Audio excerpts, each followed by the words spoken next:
39, Pascal Praud nous a rejoint pour le sommaire de Pascal Praud et vous. C'est de 11h à 13h sur l'antenne d'Europe 1. Pascal compose frénétiquement des messages sur son téléphone. Je ne vais pas lui demander à qui il écrit comme cela, mais je sens qu'il est très agité ce matin, Pascal. C'est ce rapport publié par le Figaro sur les frères musulmans. Qu'est-ce qui vous met dans cet état ? Je pense qu'effectivement, c'est de cela dont on va parler, entre autres, tout à l'heure. Un total de 139 lieux de culte affiliés aux musulmans de France, présentés comme la principale émanation des frères en France, sont recensés sur le territoire national, s'ajoutent 68 considérés comme proches de la fédération. La fréquentation globale des mosquées affiliées aux proches de la mouvance s'élève en moyenne à 91 000 fidèles le vendredi.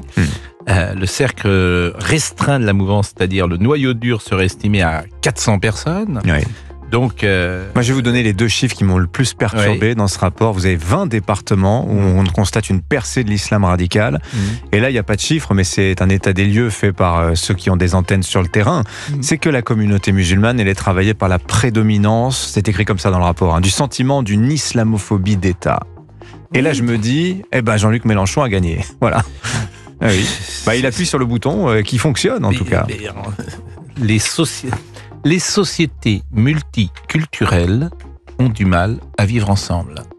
Et pourquoi il fallait l'assimilation, privilégier l'assimilation ?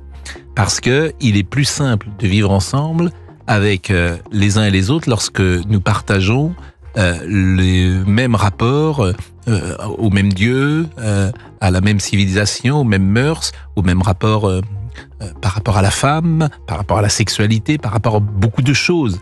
Alors, bien sûr, déjà dans une société un peu classique, il peut y avoir des différences, non multiculturelles, il peut y avoir des différences, mais dans les sociétés multiculturelles, elles sont souvent en conflit. C'est ce que nous dit l'histoire du monde. Et c'est pourquoi c'est une réflexion très profonde qu'il faut avoir sans angélisme, sans hypocrisie, sans bien-pensance. Ce serait très bien si tout le monde s'acceptait les uns les autres sans qu'il y ait de conflit. La vérité nous oblige à dire que c'est pas exactement ça. Autre sujet dont on pourra parler ce matin avec les auditeurs d'Europe 1. Nous pourrons évoquer, par exemple, j'ai vu qu'à Nantes, les policiers municipaux pourraient se mettre en grève à partir de jeudi. Ils réclament l'autorisation de porter une arme à feu. Oui. Une réunion doit encore avoir lieu demain après-midi avec un syndicat, mais on se dirige vers ce scénario.